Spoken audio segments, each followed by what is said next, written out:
Thank you so very much for being back. This is Enterprise Morning, reaching you from Enterprise Television. Let's get to our conversation for today. Former President Goodluck Ebele Jonathan has expressed doubts about the accuracy of election results announced by the Independent National Electoral Commission, Inec. Speaking at an event, Jonathan pointed out that several factors, including electoral malpractices and logistical challenges, make it difficult for vote counts to be completely accurate. He emphasized that while technology has improved the electoral process, issues such as voter suppression, ballot box snatching, and results manipulation still exist. Jonathan urged Nigerians to focus on strengthening democratic institutions and ensuring credible elections rather than relying solely on the numbers declared by Inec. I still have with me Innocent Adolo, but thank you so very much for hanging on, Innocent. Yeah, my pleasure. I do appreciate you. So let's get into our talk for today. And Jonathan, of course, saying what is obvious to Nigerians. It is not new, actually, but speaking at this time, what do you make of what our former president has said? Well, President Goodluck Jonathan is somebody whose opinion you don't throw away. You don't throw away? Because he has been there.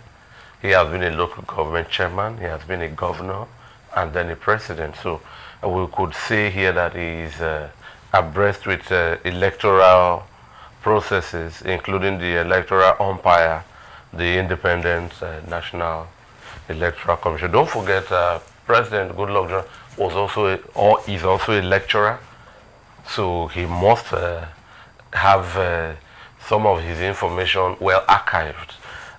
If you look at the list of the former, or those who have ascended that seat before, and what President Goodluck is alleging, there's a scale balance, I would say, exists. For instance, you look at in 1964, there was a Professor Ayoita, who was the first electoral chairman, so to say. But you see, these were civilian into military period, especially in 1976, where we also had a Michael Ani. So President Goodluck Jonathan has said it is honorable for heads of Inec to resign rather than allow themselves to be compelled to rig elections. So the names I'm calling, Ayoita, Michael Ani, you have Victor Whiskey for 8083 MA hour and all of that. Some of this would have been under military, perhaps powerless against such compulsion. One of them on the front line here between 1989 and 93, whose name has been resurrected again with the relaunch or with the launch of the book by the former head of state, is Professor Humphrey Nwosu, who was able to tell his story of how his hands are tied. So some of these are tests to what President Goodluck Jonathan is in quote alleging or trying to tell us, whatever message he's conveying. As at 1993, after Professor Nwosu was Okon Uya, and then we had Dagogo Jack. Then with the Obasanjo days, we came in contact with Ephraim Akpata, and then Abel Gwobadia, all of blessed memory, as well as Professor Maurice Iwu. I would say that one of the longest serving may have been Professor Atahiru Jega, but that had been broken by Mahmoud Yakubu. And Mahmoud Yakubu faithfully served Buhari. Yes. Goodluck Jonathan himself was with Professor Jega. So when Buhari came, he got his own person. The one from Goodluck had seen him into office, but of course, possibly that was not his appointee. So Professor Mahmoud Yakubu is his, and from 2015 till now has spanned approximately 10 years come November. Now, I would love you to speak to me on this issue. We all, you know, the biggest issue, I think, in my opinion, that we have in Nigeria is the fact that we all pretend like we do not know where our problem is coming from. Jonathan saying that the issue is about the electoral body not being accountable. It's obvious, but at the same time very superficial. When would we really get into the deeper part of the problem, which of course is our electoral reforms? As it stands today, the president of the day gets to handpick who he wants to serve as the Inec chairman. And when that is done, it's obvious he who pays the piper dictates the tune. So why not let's get into electoral reforms rather than coming up with all of this very obvious stance on events that even a 5-year-old can equally say the same? That is not the fault of the president. We have the executive, the legislature, and the judiciary. I'm wondering, what does the judiciary think or say about this? What does the Senate, our highest lawmaking body, the National Assembly, say? So when you leave the president to run his show unchecked, this is what we get. And we are becoming too politicized, such that, you know, there's that word from the Farouk Lawan era, a rubber stamp Senate. So where the legislature is to check the executive, but have dropped their toga for check and are aligning and hobnobbing, you see impunity running free. And then beyond the electoral reform in Nigeria is the slowest vehicle. It has been crawling. In fact, some say it has never left the port. And beyond the electoral reform, you see the series of cases that trail our tribunals. All the output from election contesting, including the infamous APC, Labour, and like you have said, if we can read a book by General IBB, Peter Obi's comment is he hopes in future books will also be written pertaining to this, yes, and certain truths be unearthed. You know, so those in charge of the reforms are not reforming. Sadly, beyond what you and I are doing now, we can't do more. I doubt if an individual from the society who can now sue the presidency or the Senate or whoever is in charge to enforce the electoral reform. But as they will say, this is Nigeria. Because it's actually truly laughable when Professor Mahmoud Yakubu, you know, was so spontaneous and was, you know, glowingly talking that the Ghana electoral umpire actually learned from the good works of Inec in Nigeria. And one would say if Professor Mahmoud Yakubu truly does understand what he is talking about. We all knew what happened in the February 25th, 2023 general elections. IREV wasn't working, Beavers wasn't even working, ballot snatching here and there, and someone would say that another country that had a better democracy is learning from them. But let's talk on the issue of accuracy in Inec results. What do you think, now that Nigeria has had the opportunity of knowing better than the technology that we bought for billions and millions of dollars, what do you think? Should we go back to our option A4, where we know who we are voting for? If you know you are voting for Mr. A, everybody come and line up at the back of me, Mr. A, so that we can better count it. Do you think that is the best bet now? Because those who had it at the time felt in order to cure the issue of inaccuracies with results, that should be glaring. But now it's a secret ballot and still we still have issues. Should we go back to option A4? You know, since the advent of Nigeria's 25-year democracy, INEC and the National Assembly have reformed election laws. But they do this just before every election. Yet, the amendments are designed to address flaws experienced in previous elections. Despite all of this amendment, the flaws they try to amend get worse in the next election. It brings us back again to our political culture, because an advanced electoral system is symptomatic of a participant political culture. The one we are in now is a subjective political culture. And if you look at how glaring, how naked this snatch ballot box is, it's even taking us to a parochial political, because that's primitive. Yes, very primitive. Very so primitive. So that's primitive. Yeah. So it sees us in a bazaar canteen dashboard, where today we are at the developed level, tomorrow we are at the lowest ebb. And nowadays, with phone and technology, people can even video a ballot thief. Yes. We are yet to see where the photo of that ballot thief was zoomed, get identified, traced, you know, even for short of biometric evidence, yes. physical investigation. So, leading to an election, there is even an army of ballot snatchers being recruited as a political alternative by certain contestants. Even while the Nigerian police force or every security agency asked to man such polling booths, are there watching and they don't do anything. Well, if your son, your brother was a policeman, you would advise him that during the ballot snatching, if he hears gunshot, he should try to be safe and return home.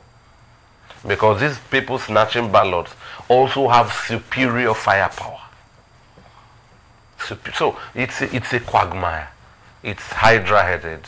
And President Goodluck Jonathan knows that much. You see, he went ahead to say, I'd like to quote him, but he said, the electoral umpires should find the integrity and credibility to resign rather than allow themselves be coerced into rigging elections. That's a big comment. Do you think Professor Mahmood Yakubu was complicit in the February 25th, 2023 general elections? Yes, opinions are divided. We could say this, and other people could say this. And you can hear from the APC side, you can hear from His Excellency Atiku Abubakar's side, you could hear from His Excellency Peter Obi, and or even from His Excellency Rabiu Kwankwaso. You could. I'm talking about the key participants. You just need to hear what they resonated to be able to place Mahmood in one clean chair or under an indictment. But in all of these conjectures, it will be finally left to a court of competent jurisdiction to do this. And we've seen where, after some of the back and forth, the APC was cleanly declared winner. So that's the evidence we can stay with for now. But politically, I think for the first time, President Goodluck Jonathan Emeritus, a respected statesman, has pointed a finger in public that needs to be, that calls for big attention. Now, calling for an attention that calls for, you know, big answers and response, do you think that would, you know, allow for the response that is necessary and most importantly needed for what he has voiced out? Do you see that coming? Well, you see, I'm trying to quote him. He said that in Nigeria you can't get an accurate count of votes because I believe that we have too many ghost workers. That's President Goodluck Jonathan speaking in Punch newspaper. And so he said we must have credible people. If we don't have this kind of people, then we're in trouble. And I don't want any Inec official to say I was pressurized. If you are accepting to be chairman of Inec or be a commissioner of Inec, then you should be ready to say, if I am pressurized to do what is wrong, I will take care of the democratic people and walk away. But you see, we don't have this. He said, when both parties are strong and the system cannot be manipulated, only real human beings will cast and their votes will count. So, at the polls, PDP and APC are in 2015 strong at the time. The APC was coming as a strong opposition. The PDP was a strong incumbent. But in the years succeeding, the APC is growing in stature like we've been analyzing, and the other party seems to be imploding. So that brings me back to your question. You can ask that question again. And the question was, do you think the right response would come with what President Goodluck Ebele Jonathan has stated? Well, from the quotes I have from him, the right response needs to come from the right quarters. And which is the right quarter? The right quarters is the executive arm of government, those who appoint Inec, those to some extent still at snail pace with our reforms, and possibly Nigeria's highest lawmaking body, the National Assembly, whether the Federal House of Reps or Senate, should speak. Well, I just because this whole thing is just all wrapped together in confusion. Because if we take a look at how the Senate President Godswill Akpabio, came to becoming a senator serving with the 10th Assembly, well, of course, the local politics in Ikode, where he, I love to believe, is his constituency as against the person that was, dragging the position with him. There were lots of stories there. How that he wasn't so qualified, how that he didn't even win the votes, but at the end of the day, he was declared the winner. And so many other political shenanigans that we have had over the years. How do you think these same people who are part of the benefit to the bad issue that we have with our electoral system be the ones to change it positively? If you look at this day newspaper of this month, I think like 2 weeks ago, the headline says, after almost 2 years, almost 2 years after the 2023 presidential elections, electoral offenses cases still pending before courts. So one of them would be the one you've mentioned about Senate President. And the RECs, the Resident Electoral Commissioners. If you look, the one from where the Senate President emerged, Mike Igini, was a very contested personality. In fact, I think he had to be removed and replaced. Yeah.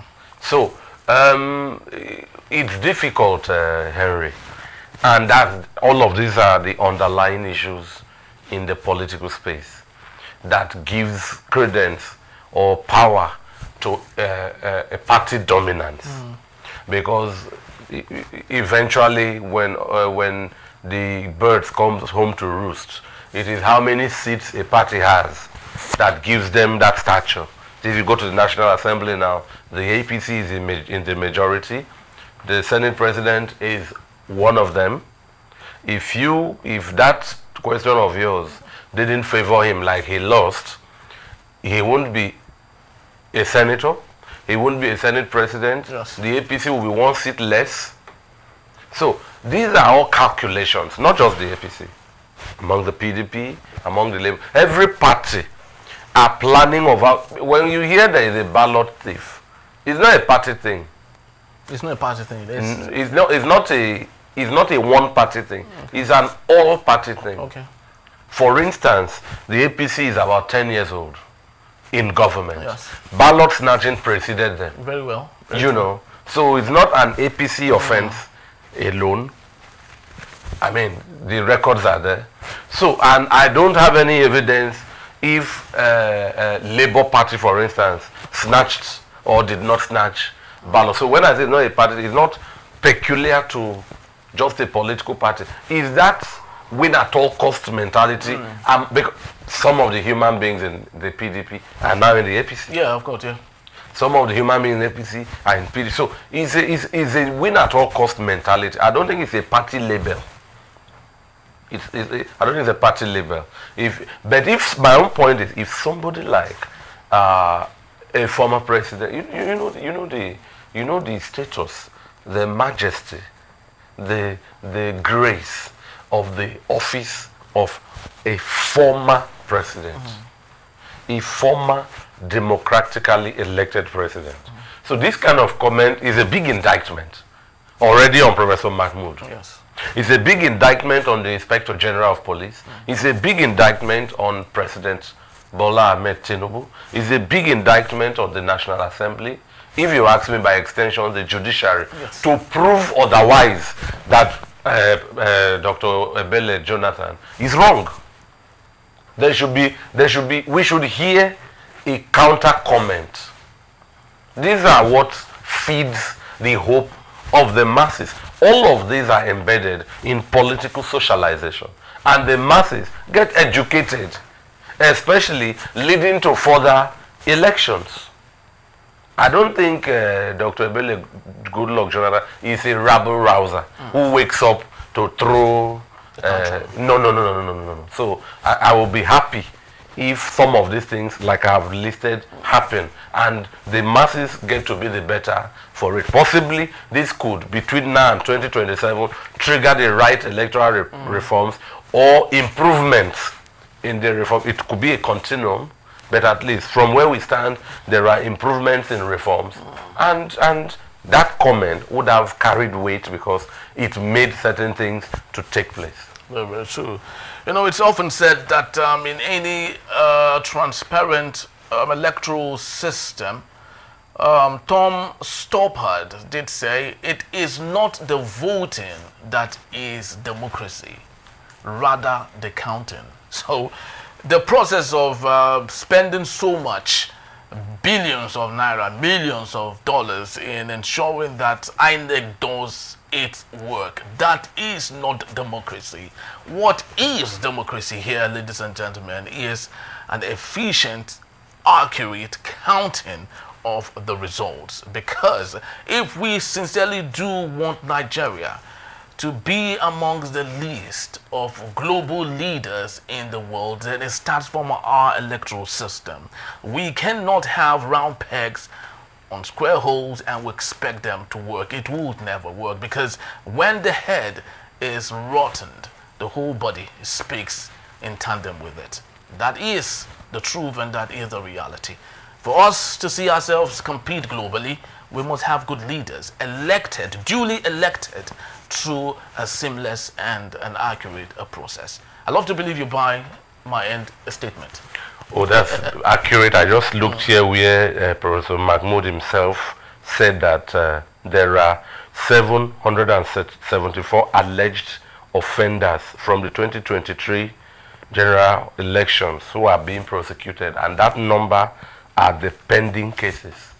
774 alleged offenders. Well, and some of these people are already occupying their seats across the country. Very true. Yes. And their tenure is reading. It's reading. Well, I do want to equally believe that the man who actually did that expose should equally include himself, because if he had, yes, most definitely, if Professor Mahmoud Yakubu had done what should be done with the INEC starting from the very top. What President Goodluck Jonathan is advising? Advising, you know, I don't think we would have all of those litigations and and issues. Well, that's just about the time we have, ladies and gentlemen. I'd love to say thank you to you for being part of our show today. We truly do appreciate you. I'd love to say thank you so very much for being part of it. Innocent Aduluba, thank you as always. It's my pleasure. For being very handy and, of course, coming to help us make sense of our discussions.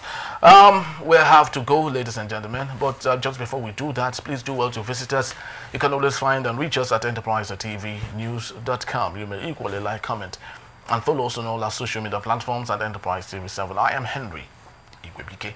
I'll see you next time on Enterprise Morning. Thank you, and bye-bye.